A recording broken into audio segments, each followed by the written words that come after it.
Welcome to Insiders, B2B intelligence for those serious about surf parks.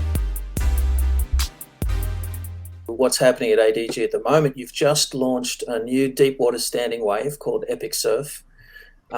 Could you tell me a bit about your experiences with launching the new product, what it is, how people are reacting, how it differentiates from competing technologies in the market, and where you see its place being in the water park and surf park world?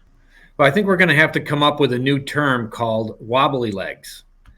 And that's from surfing for 3 hours and not stopping, where you watch these young adults and kids coming off the ride and their legs are just kind of wiggling back and forth. And it's like, okay, it'll continue to run. Why don't you go take a break? It's funny to watch in our case with Epic, because it is a stationary wave. You do your time, you slide out the back through the recovery area, you get back in line again. You can get a lot of time surfing and you can work on your skills. And for someone like me, I am not a strong swimmer. It's funny to say I'm in the water park business, but I'm not a particularly strong swimmer. At some level, ocean surfing would be something that would be very difficult for me to actually do. The idea of swimming far out into the ocean, even though I might have a board under me, would be something I wouldn't think would not interest me. I have been on on epicsurf for several very short rides, but I am starting to get my feet underneath me and finding that quite a bit of an enjoyment there.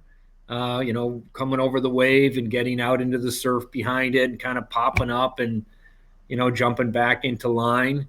And I think the interesting thing about this sport, which I'll also say I didn't realize, is having had a variety of skill level people come and try out what we've built.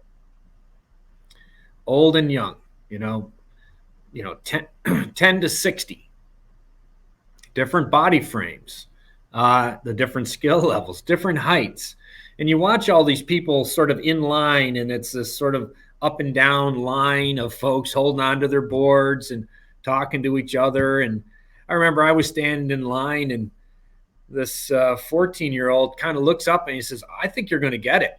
You really ought to try this." And I was like, that wouldn't happen in any other sport, because we'd all be the same age, all trying to line up and do the same thing. In this case, we're all kind of mixed together, and guys are out there doing tricks, and then the training bar comes out and somebody kind of gets in there and gets that concentrated look on their face, and shoot, off and over they go, and training bar goes back, and an intermediate person goes out there and kind of wiggles their way around. So